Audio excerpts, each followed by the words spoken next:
Bismillahirrahmanirrahim. Welcome back to lecture number 8 for marketing management. Today we will try to discuss consumer markets.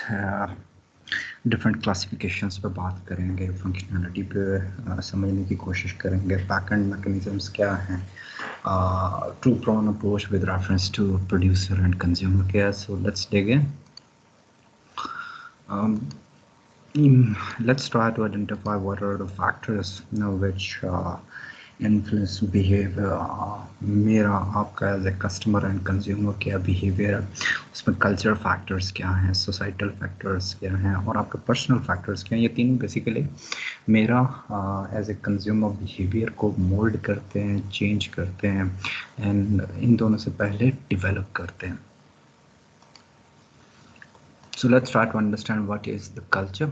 This is a basically fundamental building block or determinant of a person's need, wants, and demands. And based on needs, wants, and demands, and a certain behavior is expected through socialization, interaction with society, different capacities में interact करना, एक दूसरे के साथ socialize करना. तो उसके साथ family is the core institute, and उसके अलावा educational institutes हैं, religious institutes हैं, इवन थॉट प्रोसेस स्कूल्स हैं. तो ये सारे के सारे मेरे कल्चर को डिफाइन कर रहे होते हैं. Within the main culture we have subcultures. ये mostly influenced हैं ethnic and linguistic base पे. ethnicity ज़्यादा इसमें contribute करती है. जैसे different nationalities हैं पाकिस्तान में. नेशनैलिटीज़ तो नहीं लेकिन प्रोविंशियल ज़रूर एग्जिस्ट करते हैं. पाकिस्तान में इमिग्रेंट्स भी हैं जो मुख्तलिफ नेशनैलिटीज़ से हैं, लेकिन पाकिस्तान के बिगर कल्चर का एक कंपोनेंट वो डिक्लेयर्ड है. मुख्तलिफ मज़ाहिब हैं, 4 इल्हामी मज़ाहिब तो हैं ही हैं. उसके अलावा भी बहुत सारे मज़ाहिब हैं, जैसे सिखिज़म है, बुद्धिज़्म है, हिंदुइज़्म है. तो ये सारे के सारे कैसे मज़हब कैसे सब कल्चर को डिफाइन करते हैं. And then we have racial groups. Race या एथनिक बैकग्राउंड आपका जो है, if you are from KPK तो you will be most probably associate with Pashtun tribes. And if you are from Balochistan तो अंडरस्टैंडिंग है इसके आपका racial group will be from one of the group from Balochistan, Punjab and Sindh and KPK and Gilgit Baltistan, Azad Kashmir. तो ये सारे के सारे रेस की बुनियाद पे हैं. जोग्राफिक रीजन्स भी इसमें आ जाते हैं. ये प्रोविंशियल बेस हो सकता है, सिटी बेस हो सकता है, या इवन एरिया बेस भी हो सकता है जोग्राफिक रीजन्स. तो ये मुख्तलिफ सर्टेन कल्चर्स हैं जो सिर्फ रीजन स्पेसिफिक हैं या प्रोविंशियल स्पेसिफिक हैं. तो ये सारे के सारे डिफरेंट फॉर्म्स हो सकती हैं जो सब कल्चर को शेप कर रही होती हैं. सोशल क्लासेस जो है, सोशल स्टार्टा है बेसिकली कि आप इकोनॉमिकली किस इनकम बैकग्राउंड से बिलोंग करते हैं, आपका लाइफस्टाइल क्या है. Most probably majority of us belongs middle upper class और अपर लोअर क्लास. तो ये आपकी इनकम एंड लाइफस्टाइल की बेस पे क्लासेस हैं. जैसे हमारे पास lower and these are the lowest in the ladder. ये mostly hand to mouth survive करने वाले लोग हैं. अपर क्लास थोड़े से बेहतर है. वर्किंग क्लास जो कॉर्पोरेट सेक्टर, गवर्नमेंट सेक्टर में जॉब कर रहा है वो आ जाएगी. Middle class is something different. Upper middle class ये एक और टियर है. Lower uppers and then we have upper uppers. Let me go to previous slide. अच्छा, इसको अगर बिल्कुल क्रूड लेमन एग्जांपल के साथ में समझाने की कोशिश करूँ तो देखिए, अगर तो आप इस इनकम ब्रैकेट से बिलोंग करते हैं जहाँ पे सैलरी जो भी आपकी अर्निंग है, मंथली अर्निंग है, अगर तो मिड में ख़त्म हो जाती है तो तसल्ली रखिए कि you are from lower class. लेकिन अगर आप सरवाइव करते हो आखिरी वीक तक कि जो पैसे हैं, सैलरी है या इनकम है, उसकी बेस पे आप महीना गुजारते हो तो you from middle class. And supposedly अगर आप महीना ख़त्म होने के बाद भी आपके पास सेविंग्स बच जाती हैं तो supposedly you from upper middle class और लोअर अपर क्लास. अब आ जाइए कि सोशल क्लास या स्टार्टर या इनकम क्लास को अगर आप डिवाइड करेंगे तो वो within a class people tend to behave like. आपको याद होगा ये पुराना सिनेमा था हमारा, ये इसका सर्किट बोर्ड, सर्किट एरिया बहुत छोटा होता था यार। And this is basically influence from Punjab, और पंजाब में भी लाहौर एंड गुजरांवाला। तो मोस्ट के प्रोड्यूसर्स के इंटरव्यूज सुनेंगे तो उनके आपको यही समझ आएगी कि ये जी टारगेट ऑडियंस हमारी जो है उसके हिसाब से ये मूवीज बनती है। तो उनकी टारगेट ऑडियंस क्या है? टारगेट ऑडियंस है लेबरर्स हैं, टैक्सी ड्राइवर्स हैं, मजदूर तबका है। तो ये मूवी बेसिकली है क्या? एक फैंटेसी लैंड है जहाँ पे वो 2 या 3 घंटे के लिए अपने आप को रिलैक्स करता है, डिटैच करता है फ्रॉम रियल वर्ल्ड प्रॉब्लम्स। तो अगर वो प्रोड्यूसर या राइटर का ये कहना था जी कि इसकी जो मार्केट है या टारगेट क्लास है हम उसको टारगेट करके बना रहे हैं मूवी, तो yes, to some extent that is true.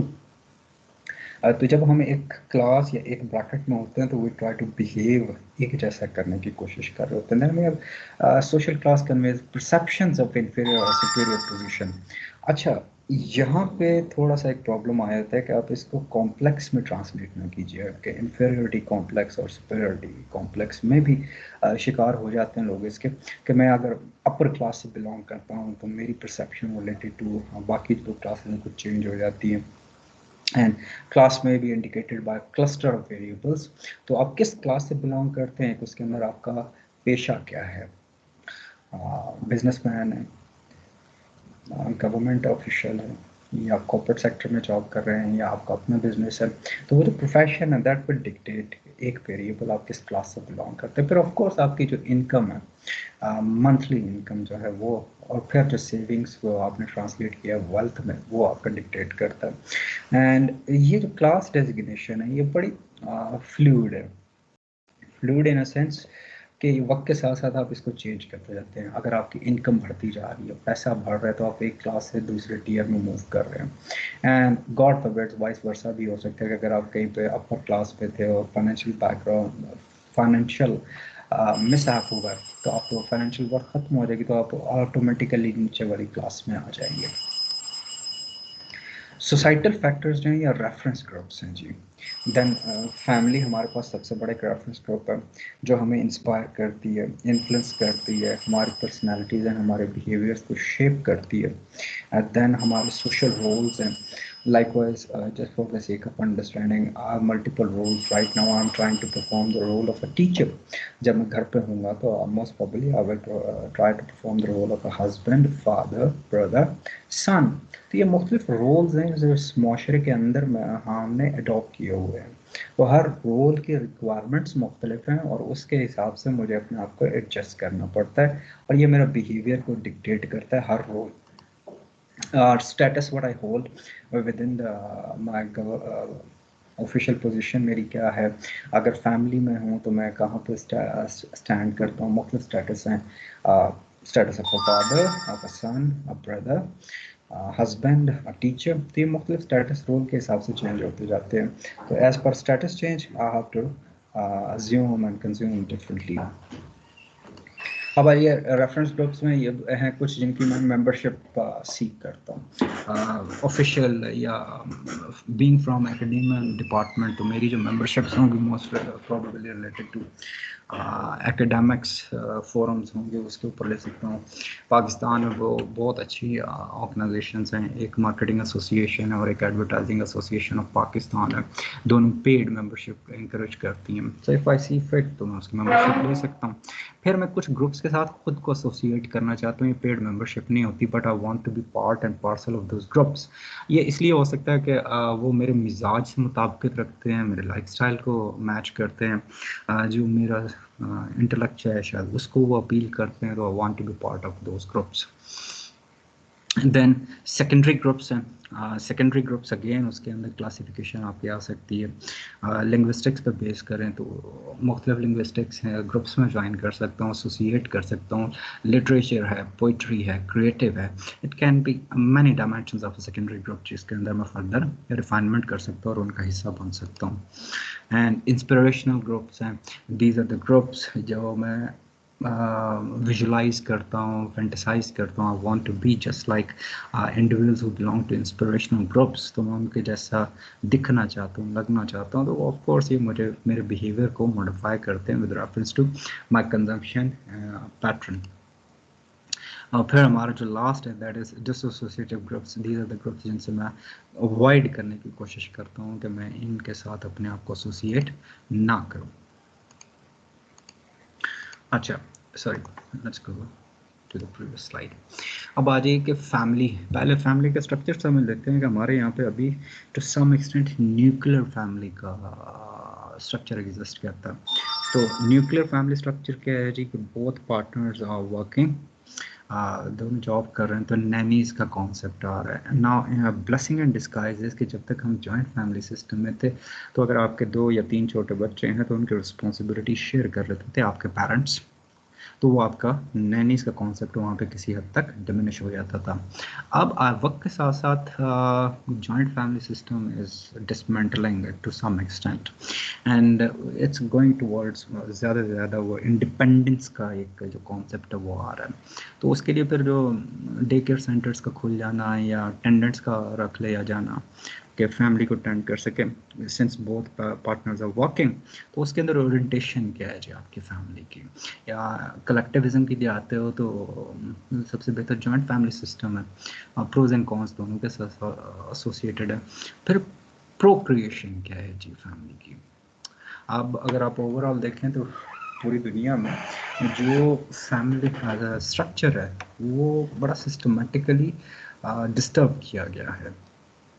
पहले आपको ब्रेन फीड किया गया, आपको नॉर्मलाइज किया गया, कंडीशनाइज किया गया कि these are the normals, you are not suppose to live with your parents, और उनके साथ रहने की ज़रूरत नहीं है, you should go for independence and मुख्तलिफ डोमेन्स एंड मुख्तलिफ प्रॉस्पेक्ट्स दिखा के वो एक ब्रेन स्पून फीडिंग की गई है and to some extent we are hope to it.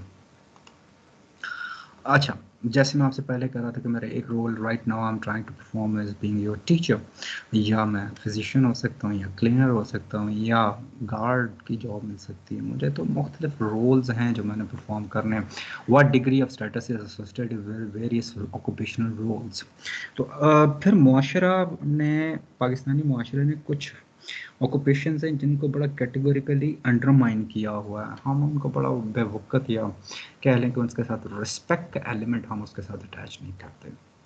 तो इसके अंदर नॉट योर जनरेशन और my generation but understanding is ये कलेक्टिव एफर्ट है कि हमने प्रोफेशन आइडेंटिफाई कर दिए हैं। या अगर कोई बच्चा क्रिएटिव फील्ड में जाना चाहता है, maybe he wants to pursue his passion for music और क्रिएटिव आर्ट और लिटरेचर, तो उसको हमारा जो फैमिली स्ट्रक्चर है ये सोसाइटी इतना इनकरेज नहीं करेगी क्योंकि उसके साथ हमने सर्टेन टैबूज एसोसिएट किए हुए हैं। एक और जो प्रॉब्लम है वो हमने अटैच किया हुआ है financial security with our status. तो हमने बड़ा कैटेगरी डिफाइन कर दिया है कि सर्टेन प्रोफेशंस हैं, अगर आप उनको ज्वाइन करेंगे तो आपकी financial security will be ensured as compare to the other ones जिनको हम बैनिश कर रहे होते हैं, बैश कर रहे होते हैं। अब आपके पर्सनल फैक्टर्स में आपका सेल्फ कॉन्सेप्ट अपनी ज़ात के बारे में क्या है। अगर आप अपनी ज़ात के बारे में कॉन्फिडेंट हैं तो आपका बिहेवियर कुछ और हो जाएगा, लेकिन अगर आप दूसरों की सुनी सुनाई बातों को अपनी ज़ात पे इन्फोर्स करते हैं तो ऑफ कोर्स उसके अपने कॉन्सिक्वेंसेस हैं। फिर जो लाइफस्टाइल आप मेंटेन कर रहे हो कि 24 घंटे आप कैसे इन्वेस्ट करते हो, कंस्ट्रक्टिव हैं या लाइया में आप स्पेंड कर रहे हो। फिर values, what you believe you hold, ये भी बड़ा इंपॉर्टेंट है क्योंकि ये सारी चीज़ें आपकी पर्सनैलिटी को शेप करेंगी। एज ब्रैकेट जिससे आप बिलोंग कर रहे हो, आपका लाइफस्टाइल, लाइफ साइकिल स्टेज क्या है, 7 स्टेजेस आर डिफाइंड। तो आप हो सकता है अभी आप जॉब्स तो नहीं, पढ़ाई कर रहे हो, कुछ अर्से बाद आप जॉब सीख करोगे, फिर फैमिली इस्टेब्लिश करने की कोशिश करोगे, फिर सेटलमेंट की बात होगी एंड उसके बाद पोस्ट रिटायरमेंट। तो आप किस एज साइकिल पे हो, and occupation, most importantly what occupation you hold. तो ये वो सारे फैक्टर्स हैं जो आपके बिहेवियर एज ए कंज्यूमर को डिस्कस करते हैं। And most importantly the wealth you hold in your hand. ये सारे फैक्टर्स हैं जो मुझे मजबूर करते हैं, शेप करते हैं कि मेरा बिहेवियर क्या होना चाहिए with reference to consumption and utilisation of products and services. और उसकी बेसिस में फिर ओपिनियंस बना रहा होता हूँ, लोगों को कम्युनिकेट कर रहा होता हूँ, एडवोकेसी कर रहा होता हूँ। Supposedly these are the different family life cycles। Bachelor stage है, या यू आर इंडिपेंडेंट यंग, तो आपकी preference and consumption is different. supposedly you will get married और फिर आपके after but you don't have kids तो आपकी ओरिएंटेशन कुछ और हो जाएगी। तो हर स्टेज के साथ साथ आपकी ओरिएंटेशन चेंज होती जाएगी और वो आपकी कंजम्पशन को डिक्टेट करती जाएगी। Excuse me. Health and sustainability, ये मार्केट सेगमेंट को अगर आप देखना चाहें तो सस्टेनेबल इकोनॉमी की बात करेंगे।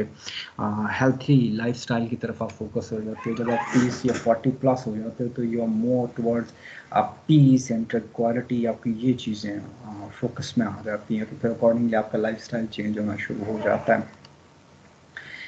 इकोलॉजिकल लाइफस्टाइल आप रख सकते हो कि नेचर के करीब होना चाहते हो, आर्टिफिशियल या जेनेटिकली मॉडिफाइड प्रोडक्ट्स को प्रोवाइड करना शुरू कर देते हो। एंड अल्टरनेटिव हेल्थ केयर है जी हमारे यहाँ पे, एलोपैथी, होम्योपैथी है और अल्टरनेटिव और मीडियम्स हैं। तो ये आपकी ना एज ए कंज्यूमर ओरिएंटेशन को डिक्टेट कर होता है कि आप किसकी तरफ चाहोगे। या पर्सनल डेवलपमेंट या ग्रूमिंग जो है या सेल्फ एक्चुअलाइजेशन की तरफ आप मूव करना शुरू कर देते हो। So let's try to understand now behavior of a consumer behavior model क्या है जी। मार्केटिंग स्टिमुलाई में 4 चीज़ें हैं कि आपकी प्रोडक्ट, सर्विस एंड प्राइस है, डिस्ट्रीब्यूशन एंड कम्युनिकेशन है। ये कोई भी कंपनी या ब्रांड इन क्वेश्चन इसको डिक्टेट कर रहा होता है। इनके अलावा जो स्टिमुलाई हो सकते हैं these are economic, technological, political and cultural हैं।